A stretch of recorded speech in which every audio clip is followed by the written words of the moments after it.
June 6, 1972. 5th grade, walking to Shoals Elementary School and Halloween. In the 5th grade, we'd moved to a better neighborhood and a real house made of brick at 2615 Larwood Road in Charleston, West Virginia. It was only 860 square feet of space and had only 2 bedrooms, so my parents built a loft in the garage, and that was my room. That would become an ongoing theme, where I usually ended up living in the garage. I attended Mink Shoals Elementary, and my teachers were Miss Lynch and Mrs. Eigenbrod. My friends were Polly, Suzan Green, Joanne, Sally Thumb, Mortrisha, who I called Tisha, Rhoades, Donna Rhodes, Luann Barnes, Stephen and Davy Linville, Bill, Karla, and Jane Sherwood. I got my first period when I was 10, and my mother gave me a little pamphlet from church to explain the birds and the bees. I was appalled at what was happening to my body and what would be expected of it after marriage. I began to get breasts, and I fought wearing a bra for as long as I could. Everything about me was a tomboy, and my body was changing in a way that did not fit my sense of self.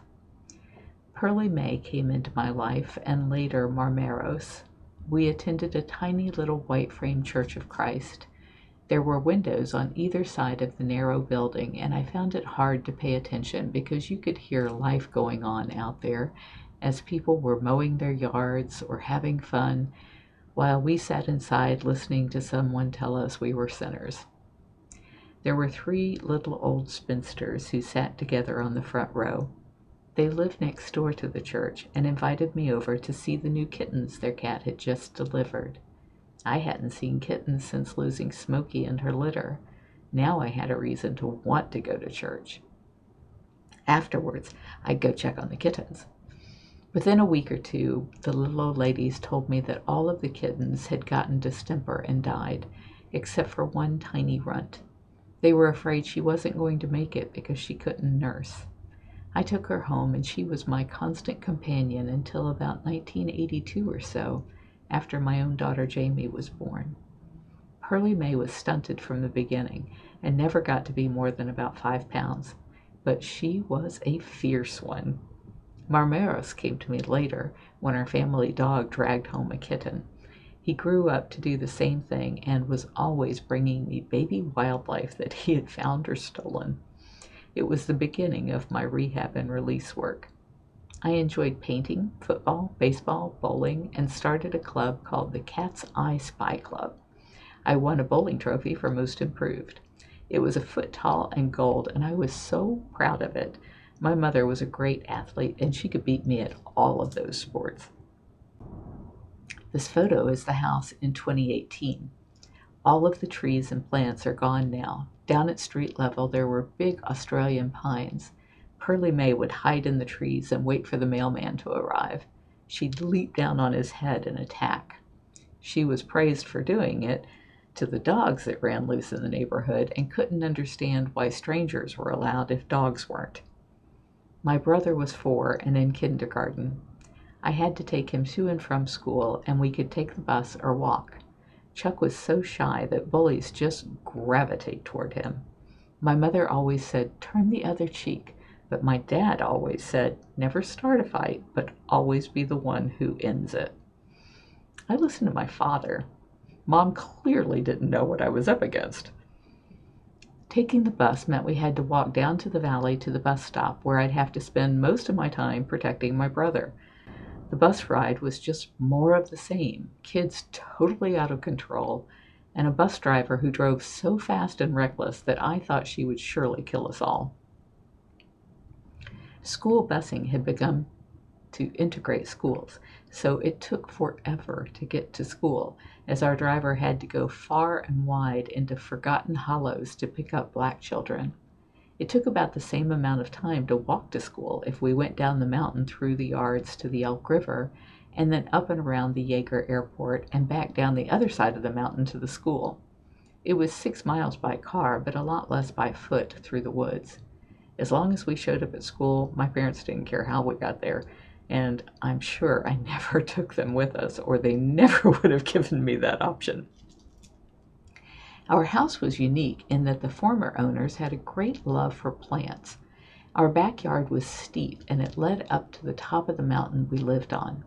There was a spring at the top that trickled down to our backyard to a bricked wall that caused it to pool there before draining to who knows where. That area was mostly pine trees, and as kids we would make sleds of cardboard and ride the pine needle path from the top of the mountain to where our yard flattened out for the house. On the side of the house were two huge pine trees, like Christmas trees, as they had spiraling branches that made them easy for me to climb. I'd spend hours swaying at the top of the tree that faced the airport, watching the planes take off and land. It was probably from that vantage point that I calculated a rough idea of how to get to school without taking the bus. The front yard was grass on one side of the steep driveway to the house and terraced on the other. In the terrace, there was probably the only cypress tree to ever survive in West Virginia. Each layer of terrace was a tribute to some beautiful flower.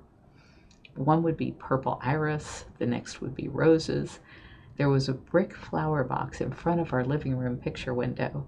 Mom let me grow carrots and rhubarb and lettuce in there. Dad loved to putter around in the yard when he wasn't flying, so our yard was the envy of the whole neighborhood under his tender care. To get to school, we had to go to the end of the street and cut down side yards and backyards until we hit the valley. There was a bridge across a tributary to the Elk River a long way down, and we did that a few times, but I found a faster way. I nearly had to drag Chuck across it each time because it was so scary, but it was a lot faster. There was a point where the river just dropped off over a cliff. Right at that point, there were a lot of logs and debris that had built up over the years and restricted the water flow to a very short expanse. We would work our way out to that spot and then hop rocks across and try to keep our feet from getting wet. I remember wrapping bread bags around our shoes so we could do it without the danger of hopping right off the cliff, but they were slippery and I couldn't explain why I needed so many bread bags. I made a point of staying hidden from the other kids I'd see along the way, so there wouldn't be a fight, but once we were close to the school grounds, there was no way to do that. It was the most dangerous part of our walk, but I'd watch for an opportunity to get out of the woods and across the grounds into the building. Apparently, Eddie Kraft, who kids said had failed the 6th grade 6 times already, made note of what I was doing and set a trap. As I was in the home stretch for the schoolyard, he and his band of thugs circled around me and Chuck. Eddie was saying all the nasty sexual things he and his boys were going to do to me. I told Chuck to run and then swung around in a circle, wielding my hard plastic Amway briefcase that I used as a school bag.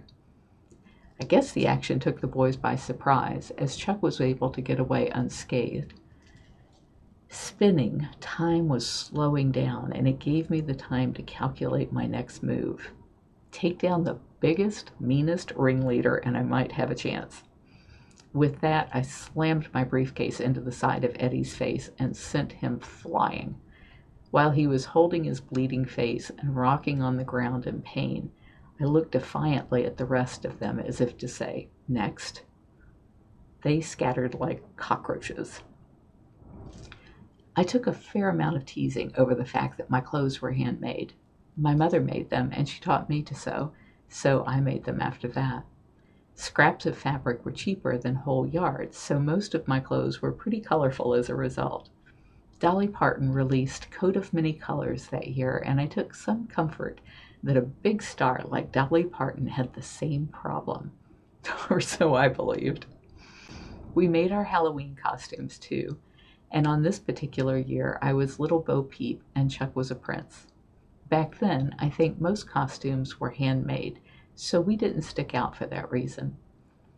To this day, I don't know why, and maybe it was just wrong place, wrong time, but Chuck and I were singled out for a Halloween we would never forget. It was after dark, and there were kids all over the place, going door to door for treats. What a different day and time that was in some ways. I guess it was sort of the ending of an era of safe fun outside after dark for children. As Chuck and I were heading around a corner, a band of teenagers circled around us. I don't remember Eddie Kraft being one of them, but it's possible that he was, and that this was his crew of illiterate hillbillies who didn't take to people like us. The boys were taunting us and yelling obscenities, so I pulled Chuck close. I was expecting an attack, but was totally taken off guard when one dropped a match to the ground and a huge circle of fire flew up around Chuck and I. I lifted him to my shoulders to keep his cape from catching fire, and he screamed in terror. Looking back, I think the boys must have poured gasoline around in a circle and then herded us into it so they could light it on fire. I was born with no sense of smell, so I wouldn't have been aware. Time slowed down as I tried to figure a way out of this. My floor-length Bo Peep dress wasn't going to get across the flames without catching fire, and I couldn't hold up my dress because I had a panic-stricken 4-year-old on my shoulders. The fire caught the attention of some adults who ran out, and the boys all scattered. The circle of fire died down quickly, as there wasn't much to keep it going. Chuck and I decided that was all the trick-or-treating we wanted to do for the night. In December 1972, we moved to Odessa, Florida.